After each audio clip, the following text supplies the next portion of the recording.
So hello friends, welcome back to our channel. और आज हम लोग पढ़ने जा रहे हैं बीकॉम सेकेंड ईयर बैकला 137 लैंग्वेज थ्रू लिटरेचर का यूनिट थर्ड, जो कि है हमारा मल्टीपल मीनिंग्स। ठीक है, हम स्टार्ट करते हैं अपना यूनिट थर्ड और हम एक क्विक रिवीजन करेंगे क्योंकि इग्नू एग्जाम्स चल रहे हैं। उससे पहले हमें अपना कोर्स कंप्लीट करना है। ठीक है, तो स्टार्ट करते हैं। देखो, इंट्रोडक्शन में यही दे रखा है, in this unit we are going to deal with the words which are either pronounced similarly or spelled in same way or have partial similarity but which have entirely different meaning। इस unit में हमें पढ़ना है ऐसे words के बारे में जिनको हम प्रोनाउंस सिमिलर करेंगे, जिन मतलब सेम की प्रोनाउंसिएशन होगी और उन वर्ड्स में सिमिलैरिटी भी होगी, बट उनकी जो मीनिंग होगी वो एंटायरली डिफरेंट होगी। मतलब उन लोगों का जो मीनिंग होगा वो एकदम अलग होगा, डिफरेंट होगा। ठीक है, तो यही हमें इस यूनिट में कवर करना है। वो क्या कह रहा है कि the recognition and the use of these words will help you to distinguish between them and to make your speech and writing clear and effective. मतलब हमें जब इन वर्ड्स के बारे में पता चल जाएगा, हमें इनका डिफरेंस समझ आ जाएगा, तो हम अपने स्पीच को बेटर कर सकते हैं। ठीक है, और अपने राइटिंग्स को इफेक्टिव और क्लियर कर सकते हैं। इन वर्ड्स को हम होमोनियम्स कहते हैं, होमोनियम्स या फिर होमोफोन्स कहते हैं। ठीक है, हमें ये टर्म समझने से पहले हमें सिनोनियम्स और एंटोनियम्स पहले समझना होगा। ठीक है, तो हम समझते हैं सिनोनियम्स क्या होता है। पर्यायवाची शब्द को हम सिनोनियम्स कहते हैं। Synonyms refers to the sameness of the meaning by means of different word within a language. Example, the word laryngitis and sore throat have the same denotative meaning, although they differ in their context of use, the former used in more technical sense than the later. Similarly, the word steed and charger in a more poetic ways represents the meaning of the word horse। मतलब बहुत सारे poetic ways में जो charger और steed word है, ये horse को represent करने के लिए यूज़ किया जाता है, ये दोनों वर्ड। बहुत सारे और एग्जांपल्स होते हैं, जैसे फ्रेंड को हम एसोसिएट, कंपेनियन, पार्टनर, ये सब वर्ड्स जो हैं वो सिनोनियम्स हैं फ्रेंड्स के। ठीक है, ऐसे ही फो के एनिमी, राइवल, ओपोनेंट, ये सब वर्ड्स हैं फो के। ठीक है, मतलब दुश्मन के, है ना। तो सिनोनियम्स पर्यायवाची शब्द मतलब एक पर्टिकुलर वर्ड के बहुत सारे वर्ड्स हो सकते हैं उसको बोलने का, बट उसका मीनिंग सेम होगा सबका। ठीक है, जैसे फ्रेंड को हम एसोसिएट, कंपेनियन, पार्टनर कुछ भी बोल सकते हैं, फो को हम एनिमी, राइवल, ओपोनेंट, ऐसे। तो एंटोनियम्स क्या होता है? Antonyms refers to the contrasts in word meaning, particularly in adjectives though also in nouns and verbs। जैसे एग्जाम्पल हॉट कोल्ड, मतलब ऐसे वर्ड्स जो अपोजिट हैं एक दूसरे के, hot cold, young old, male female, alive dead, buy sell. ठीक है, जो आपस के एकदम अपोजिट है एक दूसरे के। ठीक है, तो एक और एग्जाम्पल हो जाएगा फ्रेंड और फो, दुश्मन और दोस्त, है ना। ये भी हो गया हमारा एंटोनियम्स का एग्जाम्पल। तो अब देखो आगे बढ़ते हैं हम। अब आते हैं अपने नेक्स्ट टॉपिक पे जो होमोनिम्स है। होमोनिम्स क्या होते हैं? Words having the same sound and spelling. ऐसे वर्ड्स जिनका साउंड सेम हो और स्पेलिंग भी सेम हो। ठीक है, जैसे words that are spelled the same, sounds the same but have different meaning. उनके मतलब दूसरे होते हैं बट साउंड सेम होता है और स्पेलिंग सेम होती है। ठीक है, जैसे एग्जाम्पल देते हैं, we grow mint in our kitchen garden. और मिंट क्या होता है? पुदीने को हम मिंट कहते हैं, जो कि हम फ्लेवर के लिए यूज़ करते हैं अपने चटनी वगैरह में।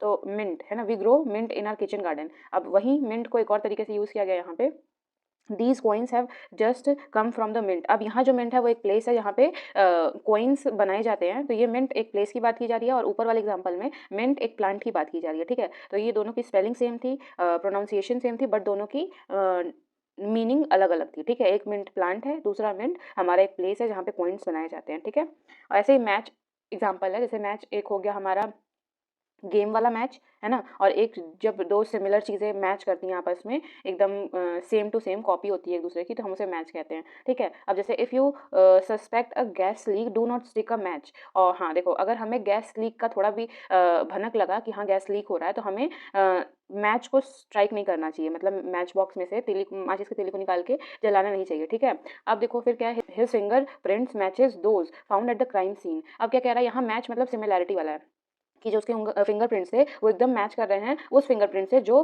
क्राइम सीन पे पाए गए हैं। ठीक है, अब एक और एग्जांपल ले लेते हैं, मीन, दो मीन। ठीक है, what do you mean by the that remark. अब यहाँ मीन मतलब कि हम क्या कन्वे करना चाह रहे हैं। ठीक है, what do you want to convey by that remark, ये भी कह सकते हैं। तो इधर मीन का मतलब टू कन्वे था, और एक और जगह मीन को यूज कर सकते हैं, his parents mean a lot to him, मतलब उसके पेरेंट्स बहुत ही इंपॉर्टेंट हैं उसके लिए। ठीक है, ये हो गया हमारा होमोनियम्स। ठीक, अब आते हैं हम homonyms as the same part of speech. अब होमोनियम्स के अंदर हमारे पास दो चीज़ है, एक homonyms as the same part of speech, अगला है homonyms as the different part of speech, एक ये टॉपिक। ठीक है, तो अब देखो सेम पार्ट ऑफ स्पीच में क्या है, the words we are going to discuss in this section have three things in common. अब जो वर्ड्स हम इधर डिस्कस करने जा रहे हैं उसमें तीन चीज़ें कॉमन होंगी। दे हैव सेम प्रोनाउंसिएशन होंगे, बोलने में सेम होंगे, स्पेलिंग भी सेम होगी, सेम पार्ट्स ऑफ स्पीच में यूज़ किए जाएंगे। ठीक है, सेम पार्ट्स ऑफ स्पीच होंगे में यूज़ किए जाएंगे, but the meaning of words are different, but जो उसका मीनिंग निकलेगा वो डिफरेंट निकलेगा। ठीक है, जैसे एग्जाम्पल है mole, the mole of her left cheek makes her look more beautiful. तो अब मोल क्या होता है, जो ब्लैक कलर के तिल होते हैं किसी के फेस पे, तो यहाँ मोल उसको डिनोट किया गया, ठीक है। The mole on her left cheek makes her more beautiful, ठीक है। तो जो उसके चीक पे जो मोल है, तिल है, वो उसे और ब्यूटीफुल बनाता है। अब सेकंड मोल जो है, the fur of a mole is sometimes use to making garments. अब यहाँ जो मोल यूज है वो एक एनिमल को डिनोट किया गया है जो कि चूहे की तरह होता है, ठीक। तो यहाँ देखो सेम स्पेलिंग थी, है ना, MOLE, दोनों स्टेटमेंट में मोल सेम स्पेलिंग थी, प्रोनाउंसिएशन भी सेम है, और बट इन दोनों का जो मतलब है वो एंटायरली डिफरेंट है, एकदम डिफरेंट है, ठीक है।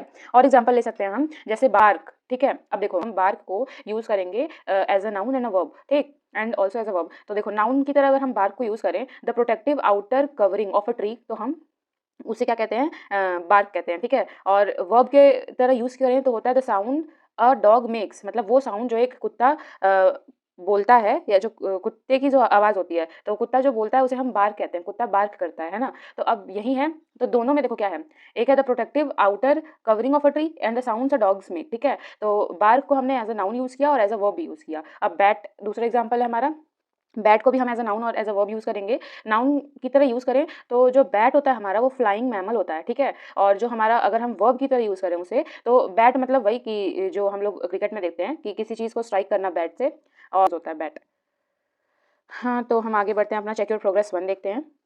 Say what parts of speech the italicized words belong to in these sentences. Also give their meaning in few words. ठीक है। अब देखो क्या है हमारा, यहाँ हमें बताना है कि ये जो इटैलिसाइज्ड वर्ड्स है हमारे, ये एज अ नाउन यूज हुआ है या एज अ वर्ब यूज हुआ है, ठीक। और रीजन भी बताना है। तो अब देखो देखते हैं हम लोग कि अब देखो नाउन वो चीज़ें, मतलब किसी भी चीज़ या फिर पर्सन के नेम को नाउन कहते हैं, और वर्ब ऐसे वर्ड्स होंगे जिससे हमें किसी एक्शन का पता चलेगा कि कोई चीज़ हो रही है, ठीक है। तो अब देखते हैं, your fate is not written on the palm but in your work. Your fate, आपका जो भाग्य है वो आपके हाथों में नहीं लिखा होता है, बट वो आपके काम से होता है, ठीक है, जो आप काम कर रहे हो। तो आपकी जो डेस्टिनी होती है वो आपके पाम पे नहीं लिखी होती है। तो यहाँ जो पाम का मतलब है वो एज अ नाउन यूज किया गया है, क्योंकि ये नाउन है, मतलब एक पार्ट ऑफ बॉडी है ना, तो ये एज अ नाउन यहाँ पाम को यूज किया गया है। अब थर्ड है, ऑन सच ओकेजन मरगाया charge the fees for the blank form itself and then another for filling in the relevant details. अब यहाँ जो वर्ड हमारा है और चार्ज है वो वर्ब की तरह यूज़ किया गया है, क्योंकि यहाँ प्राइस के लिए उसे यूज़ किया गया है, ठीक है, क्योंकि वो चार्ज कर रही है फीस, है ना। The atmosphere at the party was charge with excitement. अब देखो यहाँ भी चार्ज है, एक को वर्ब की तरह यूज़ किया है, यहाँ वाले को भी देखो the atmosphere at the party was charge with excitement, यहाँ भी वर्ब की तरह यूज़ किया गया है, क्योंकि इससे एक्शन का पता चल रहा है। जो वहाँ एटमॉस्फेयर था वो एक्साइटमेंट से भर गया था, चार्ज हो गया था, ठीक है। फोर्थ है, lock of hair hangs on her beautiful forehead. तो यहाँ जो लॉक वर्ड है वो एज अ नाउन यूज़ किया गया है, नाउन की तरह यूज़ किया गया है, क्योंकि जो उसके हेयर का पोर्शन है वो नेचुरली हैंग करता रहता है उसके फेस पे। अब the key to the lock was missing, तो यहाँ भी जो लॉक वर्ड है वो नाउन की तरह यूज़ किया गया है, क्योंकि जो लॉक है वो नेम ऑफ थिंग की तरह यूज़ किया गया है यहाँ पे, ठीक है। Don't lie on the sand, तो यहाँ जो लाई वर्ड है वो एज अ वर्ब यूज़ किया गया है, कि कह रहा है कि मतलब सैंड पे मत लेटो, ठीक है। तो एज अ वर्ब यूज़ किया गया, क्योंकि यहाँ एक्शन का पता चल रहा है उस वर्ड से। अब डोंट लाई टू मी, अब यहाँ जो लाई वर्ड है वो एज अ वर्ब यूज किया गया है, क्योंकि यहाँ किसी एक्शन का पता चल रहा है, ठीक। दोनों में वर्ब की तरह यूज किया गया। अब सेकंड क्वेश्चन एक और है, वो आप ट्राई करिएगा।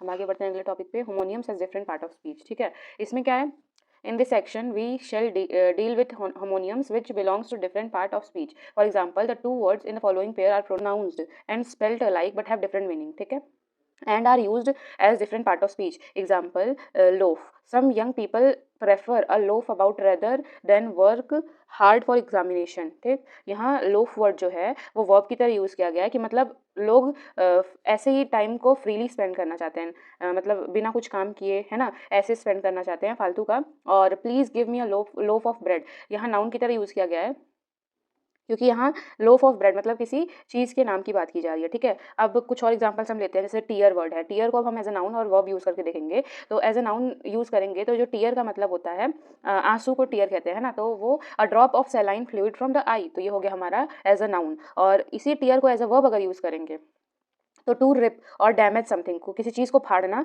टीयर कहलाता है, ठीक है, एज अ वर्ब, क्योंकि हमें एक्शन दिखाना है, ठीक है। तो वो एज अ वर्ब हमने यूज़ किया टीयर को, तो टू रिप और डैमेज समथिंग, ठीक। क्लोज को अगर हम यूज़ करें, डिफरेंट पार्ट्स ऑफ स्पीच है ना, तो एडजेक्टिव की तरह यूज़ करें अगर क्लोज को, तो नियर इन स्पेस, ठीक है। क्लोज मतलब दोनों चीज़ की जो स्पेस है वो कम है, ठीक है, नियर इन स्पेस पास है, क्लोज है, ठीक। और वर्ब की तरह अगर यूज़ करें क्लोज को, तो टू शट समथिंग, किसी चीज़ को बंद करना, ठीक, वर्ब एक्शन हमें शो करना है।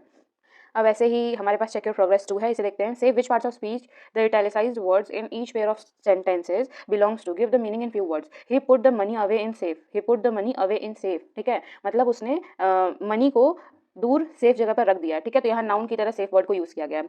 It is not quite safe to go out in the dark here, अब यहाँ जो सेफ वर्ड है वो एडजेक्टिव की तरह यूज़ किया गया है, ठीक है। और सेकंड है when you train children to use their imagination they start creating beautiful, ठीक। तो यहाँ जो ट्रेन वर्ड है वो वर्ब की तरह यूज़ किया गया है। क्या कह रहा है, व्हेन यू ट्रेन चिल्ड्रन, जब हम बच्चों को ट्रेन करते हैं तो यहाँ एक एक्शन वाले मूवमेंट वाले चीज़ की बात की जा रही है, तो ये वर्ब की तरह ट्रेन को यूज़ किया गया है। The lama not so well used to trains as he had pretended started as the 3:25 AM south bound road in, तो यहाँ जो हमारा ट्रेन्स वर्ड है वो नाउन की तरह यूज़ किया गया है, नॉर्मली ट्रेन की बात की गई है, ठीक है। ट्रेन्स वर्ड है यहाँ नाउन की तरह यूज़ किया गया है। अब थर्ड का फर्स्ट है देखो, Robinson Crusoe was marooned on an island. अब देखो यहाँ क्या कह रहा है कि जो मैरून वर्ड है वो वर्ब की तरह यूज़ किया गया है, ठीक। He usually wears a maroon pullover, अब यहाँ जो है वो किस कलर का पहना है पुलोवर ये बताया जा रहा है, इसलिए ये एडजेक्टिव की तरह यूज़ किया गया है।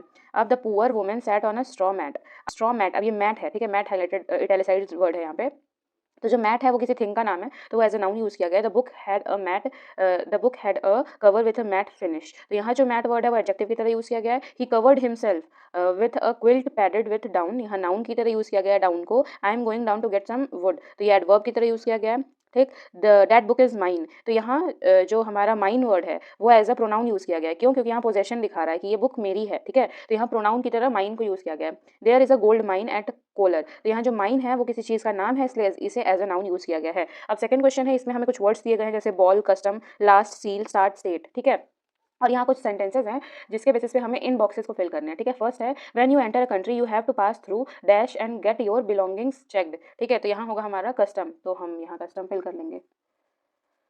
अब सेकंड है हमारा please throw the ball to me, है ना, यहाँ हमारा हो जाएगा बॉल, ठीक, और यहाँ हम फिल कर लेंगे बॉल। अब आता है हमारा the president made a speech on dash of the nation, तो यहाँ हो जाएगा हमारा स्टेट।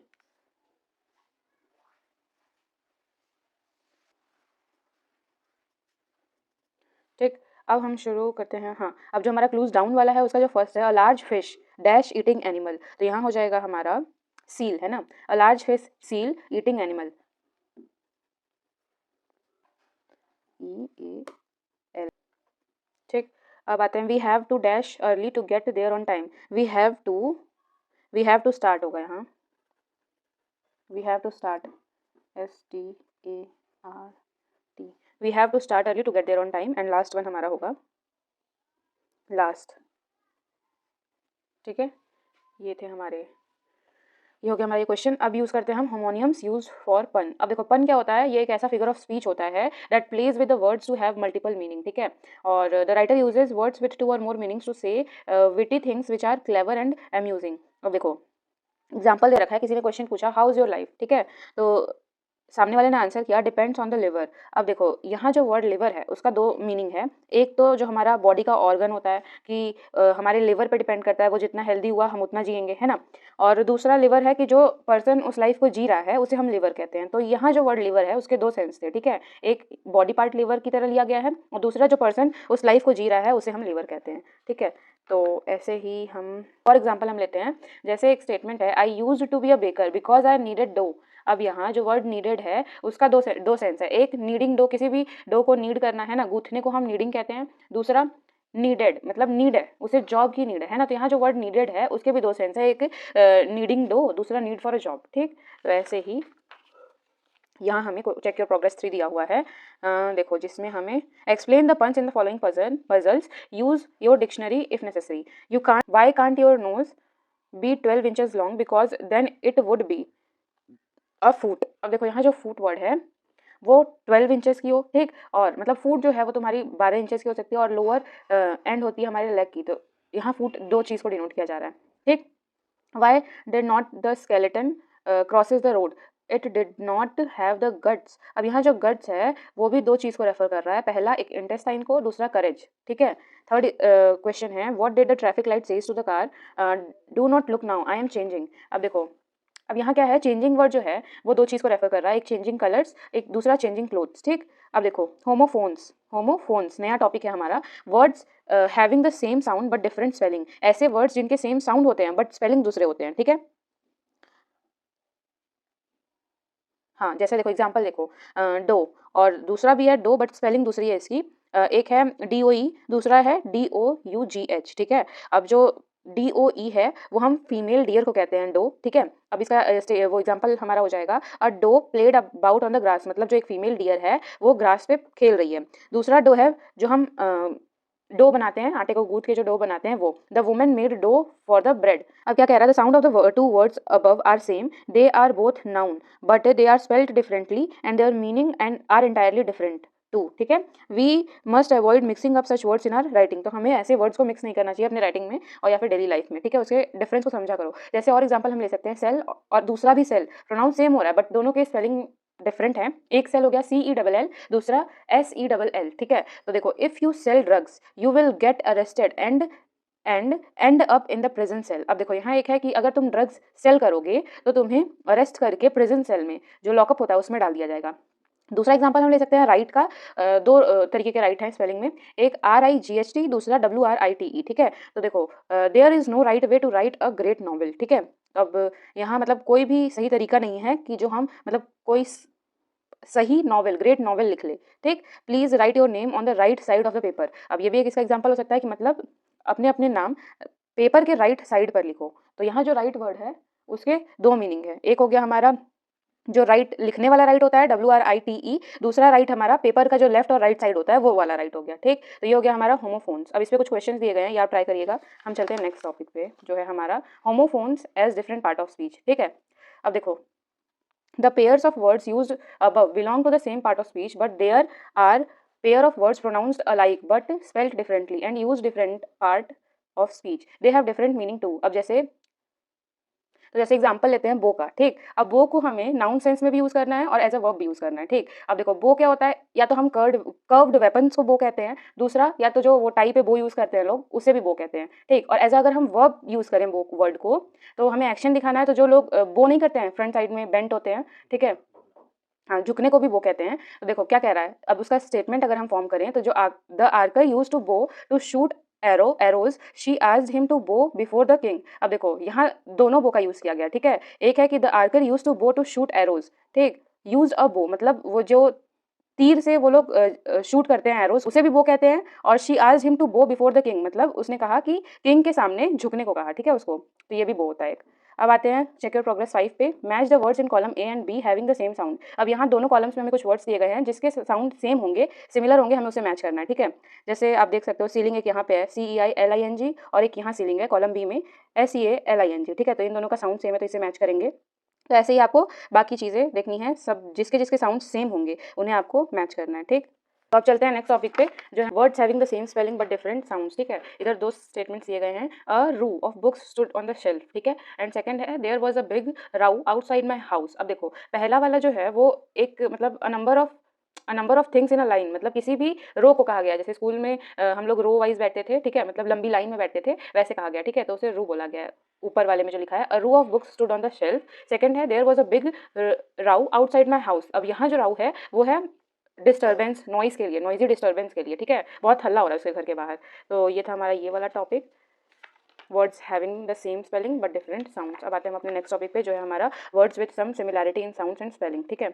अब ऐसे वर्ड्स जिसके साउंड्स और स्पेलिंग्स में सिमिलैरिटी होती है, ठीक है, जैसे जैसे एक्सेस, ठीक है, और एक ये दूसरा भी, ये भी एक्सेस ही होता है। एक एक्सेस होता है कि मतलब किसी चीज़ राइट ऑफ अप्रोचिंग मतलब तुम्हें, और दूसरा है excess the facts of being more than what is proper, ठीक है। एक्सेस मतलब कोई भी चीज़ ज़्यादा हो जाना, और एक एक्सेस है मतलब किसी चीज़ को एक्सेस करने की परमिशन मिल जाती है, देख सकते हो तुम, ठीक है। राइट ऑफ अप्रोचिंग मतलब तुम अप्रोच कर सकते हो उस चीज़ को, वो चीज़, ठीक है। देखो दूसरा है, एक है करियर, दूसरा है कैरियर, ठीक है। दोनों की जो हमारा करियर है पहला वाला, दूसरा कैरियर है, तो दोनों के प्रोनाउंसिएशन सेम है बट सिमिलैरिटी है साउंड में, ठीक है। तो देखो करियर क्या है, प्रोग्रेस थ्रू लाइफ और प्रोफेशन, ये हमारा करियर होता है। दूसरा कैरियर, अ पर्सन और company that carries good for people for payment, मतलब जो कैरियर वो डिलीवरी टाइप होता है, अ पर्सन और कंपनी डेट कैरीज गुड और पीपल फॉर पेमेंट, ठीक। A carrier in journalism is quite exciting, India has a number of aircraft carriers. So यहीं ख़त्म होता है हमारा unit third multiple meanings. So I hope कि आपके आज के सारे टॉपिक्स क्लियर हो गए होंगे, और अगर आपको फिर भी कोई डाउट रहता है तो आप मुझे कमेंट सेक्शन में इन्फॉर्म कर सकते हो। और अगर आपको ये वीडियो थोड़ा भी अच्छा लगा और आपके टॉपिक्स क्लियर हुए तो आप इस वीडियो को ज़्यादा से ज़्यादा शेयर करिए, लाइक करिए और अपने सभी फ्रेंड्स के साथ भेजिएगा ताकि उनके डाउट्स क्लियर हो। और मिलते हैं नेक्स्ट वीडियो में जिसमें हम लोग अपना यूनिट 4 पढ़ेंगे। तब तक के लिए बाय बाय, टेक केयर।